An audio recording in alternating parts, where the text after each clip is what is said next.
Welcome to Bite at a Time Books, where we read you your favorite classics one bite at a time. My name is Bree Carlile, and I love to read, and wanted to share my passion with listeners like you. Be sure to follow the show on your favorite podcast platforms so you get all the new episodes. Or you can follow the show on YouTube, where we have playlists for all the stories. You can find us on all the social medias at Bite at a Time Books, or on our website, biteatatimebooks.com, where you can also sign up for our newsletter for more information on what we're reading and what's coming next for the podcasts. We're part of the Bite at a Time Books Productions Network. If you'd also like to hear what inspired your favorite classic author to write their novels, and what was going on in the world at the time, check out the Bite at a Time Books Behind the Story podcast, Tuesdays, wherever you listen to podcasts. Today we'll be continuing The Hound of the Baskervilles by Arthur Conan Doyle. Chapter 9. The Light Upon the Moor. Second Report of Dr. Watson. Bite 1. Baskerville Hall, October 15th. My dear Holmes, if I was compelled to leave you without much news during the early days of my mission, you must acknowledge that I'm making up for lost time, and that events are now crowding thick and fast upon us. In my last report, I ended upon my top note with Barrymore at the window. And now I have quite a budget already, which will, unless I am much mistaken, considerably surprise you. Things have taken a turn, which I could not have anticipated. In some ways, they have within the last 48 hours become much clearer, and in some ways, they have become more complicated. But I will tell you all, and you shall judge for yourself. Before breakfast, on the morning following my adventure, I went down the corridor and examined the room in which Barrymore had been on the night before. The western window through which he had stared so intently has, I noticed, one peculiarity above all other windows in the house. It commands the nearest outlook onto the moor. There's an opening between two trees, which enables one, from this point of view, to look right down upon it, while from all the other windows it is only a distant glimpse which can be obtained. It follows, therefore, that Barrymore, since only this window would serve the purpose, must have been looking out for something or somebody upon the moor. The night was very dark, so I can hardly imagine how he could have hoped to see anyone. It had struck me that it was possible that some love intrigue was on foot. That would have accounted for his stealthy movements, and also for the uneasiness of his wife. The man is a striking-looking fellow, very well equipped to steal the heart of a country girl, so this theory seemed to have something to support it. That opening of the door which I had heard after I had returned to my room might mean that he had gone out to keep some clandestine appointment. So I reasoned with myself in the morning, and I tell you the direction of my suspicions. However much the result may have shown that they were unfounded. But whatever the true explanation of Barrymore's movements might be, I felt that the responsibility of keeping them to myself until I could explain them was more than I could bear. I had an interview with the baronet in his study after breakfast, and I told him all that I had seen. He was less surprised than I had expected. I knew that Barrymore walked about nights, and I had a mind to speak to him about it, said he. 2 or 3 times I've heard his steps in the passage, coming and going, just about the hour you name. Perhaps then he pays a visit every night to that particular window, I suggested. Perhaps he does. If so, we should be able to shadow him and see what it is that he is after. I wonder what your friend Holmes would do if he were here. I believe that he would do exactly what you now suggest, said I. He would follow Barrymore and see what he did. Then we shall do it together. But surely he would hear us. The man is rather deaf. And in any case, we must take our chance of that. We'll sit up in my room tonight and wait until he passes. Sir Henry rubbed his hands with pleasure, and it was evident that he hailed the adventure as a relief to his somewhat quiet life upon the moor. The baronet has been in communication with the architect who prepared the plans for Sir Charles, and with a contractor from London, so we may expect great changes to begin here soon. There have been decorators and furnishers up from Plymouth, and it is evident that our friend has large ideas and means to spare no pains or expense to restore the grandeur of his family. When the house is renovated and refurnished, all that he will need will be a wife to make it complete.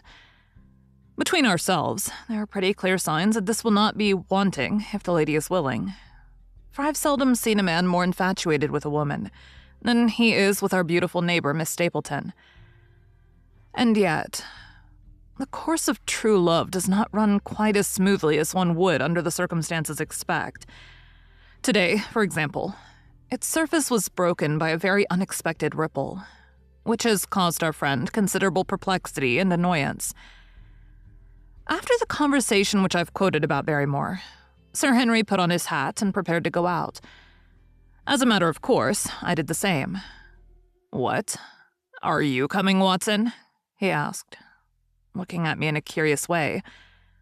"That depends on whether you're going on the moor," said I.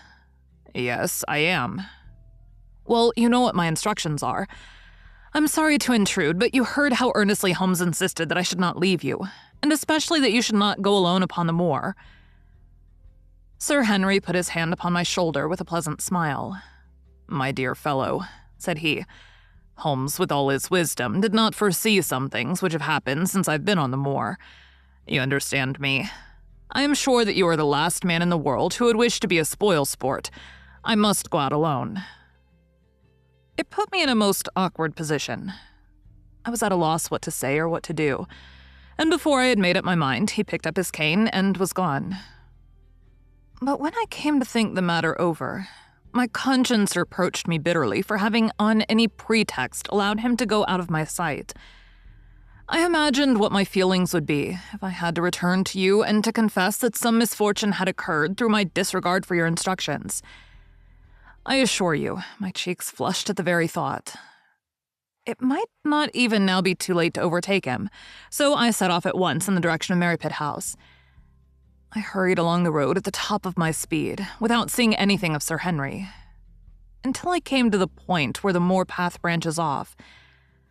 There, fearing that perhaps I had come in the wrong direction after all, I mounted a hill from which I could command a view. The same hill which is cut into the dark quarry. Thence I saw him at once. He was on the moor path, about a quarter of a mile off, and a lady was by his side who could only be Miss Stapleton. It was clear that there was already an understanding between them, and that they had met by appointment. They were walking slowly along in deep conversation, and I saw her making quick little movements of her hands, as if she were very earnest in what she was saying, while he listened intently, and once or twice shook his head in strong dissent.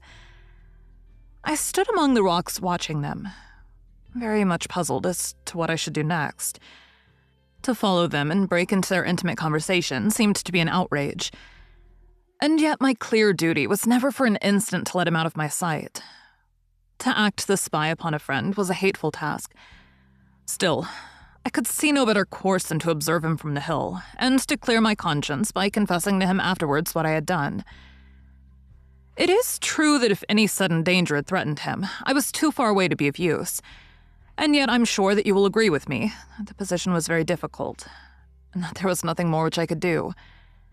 Our friend, Sir Henry, and the lady had halted on the path and were standing deeply absorbed in their conversation, when I was suddenly aware that I was not the only witness of their interview. A wisp of green floating in the air caught my eye, and another glance showed me that it was carried on a stick by a man who was moving among the broken ground. It was Stapleton with his butterfly net. He was very much closer to the pair than I was, and he appeared to be moving in their direction. At this instant, Sir Henry suddenly drew Miss Stapleton to his side. His arm was round her, but it seemed to me that she was straining away from him with her face averted. He stooped his head to hers, and she raised one hand as if in protest. Next moment, I saw them spring apart and turn hurriedly round. Stapleton was the cause of the interruption. He was running wildly towards them, his absurd net dangling behind him. He gesticulated and almost danced with excitement in front of the lovers. What the scene meant, I could not imagine, but it seemed to me that Stapleton was abusing Sir Henry, who offered explanations which became more angry as the other refused to accept them. The lady stood by in haughty silence. Finally, Stapleton turned upon his heel and beckoned in a peremptory way to his sister, who, after an irresolute glance at Sir Henry, walked off by the side of her brother. naturalist's angry gesture showed that the lady was included in his displeasure. The baronet stood for a minute looking after them, and then he walked slowly back the way he had come, his head hanging, the very picture of dejection. What all this meant, I could not imagine. I was deeply ashamed to have witnessed so intimate a scene without my friend's knowledge. I ran down the hill, therefore, and met the baronet at the bottom. His face was flushed with anger, and his brows were wrinkled, like one who's at his wits' end what to do. "Hello, Watson. Where have you dropped from?" said he. "You don't mean to say that you came after me in spite of all." I explained everything to him. How I had found it impossible to remain behind, how I had followed him, and how I had witnessed all that had occurred. For an instant his eyes blazed at me, but my frankness disarmed his anger, and he broke at last into a rather rueful laugh. "You would have thought the middle of that prairie a fairly safe place for a man to be private," said he. "But by thunder, the whole countryside seems to have been out to see me do my wooing, and a mighty poor wooing at that. Where had you engaged a seat?" "I was on that hill." "Quite in the back row, eh? But her brother was well up to the front. Did you see him come out on us?" "Yes, I did." "Did he ever strike you as being crazy, this brother of hers?" "I can't say that he ever did." "I dare say not. I always thought him sane enough until today. But you can take it from me that either he or I ought to be in a straitjacket. What's the matter with me, anyhow? You've lived near me for some weeks, Watson. Tell me straight now. Is there anything that would prevent me from making a good husband to a woman that I loved?" "I should say not. He can't object to my worldly position, so it must be myself that he has this down on. What has he against me? I never hurt man or woman in my life that I know of, and yet he would not so much as let me touch the tips of her fingers." "Did he say so?" "That, and a deal more. I tell you, Watson, I've only known her these few weeks, but from the first I just felt that she was made for me, and she too. She was happy when she was with me, and that I'll swear. There's a light in a woman's eyes that speaks louder than words. But he's never let us get together, and it was only today for the first time that I saw a chance of having a few words with her alone. She was glad to meet me, but when she did, it was not love that she would talk about, and she wouldn't have let me talk about it either if she could have stopped it. She kept coming back to it that this was a place of danger, and that she would never be happy until I had left it. I told her that since I had seen her, I was in no hurry to leave it, and that if she really wanted me to go, the only way to work it was for her to arrange to go with me. With that, I offered in as many words to marry her. But before she could answer, down came this brother of hers running at us with a face on him like a madman. He was just white with rage, and those light eyes of his were blazing with fury. What was I doing with the lady? How dared I offer her attentions which were distasteful to her? Did I think that because I was a baronet I could do what I liked? If he had not been her brother, I should have known better how to answer him. As it was, I told him that my feelings towards his sister were such as I was not ashamed of, and that I hoped that she might honor me by becoming my wife. That seemed to make the matter no better. So then I lost my temper too, and I answered him rather more hotly than I should, perhaps, considering that she was standing by. So it ended by his going off with her, as you saw. And here I am, as badly puzzled a man as any in this county. Just tell me what it all means, Watson, and I'll owe you more than ever I can hope to pay. Thank you for joining Bite at a Time Books today, while we read a bite of one of your favorite classics. Again, my name is Bree Carlile, and I hope you join us tomorrow for the next bite of The Hound of the Baskervilles.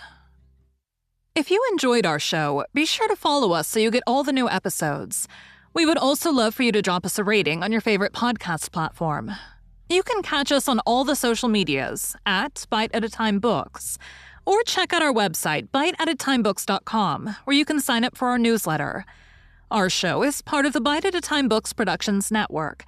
If you would also like to hear about the authors who write the books we read on the show, check out the Bite at a Time Books Behind the Story podcast, wherever you listen to podcasts, or on biteatatimebooksbehindthestory.com.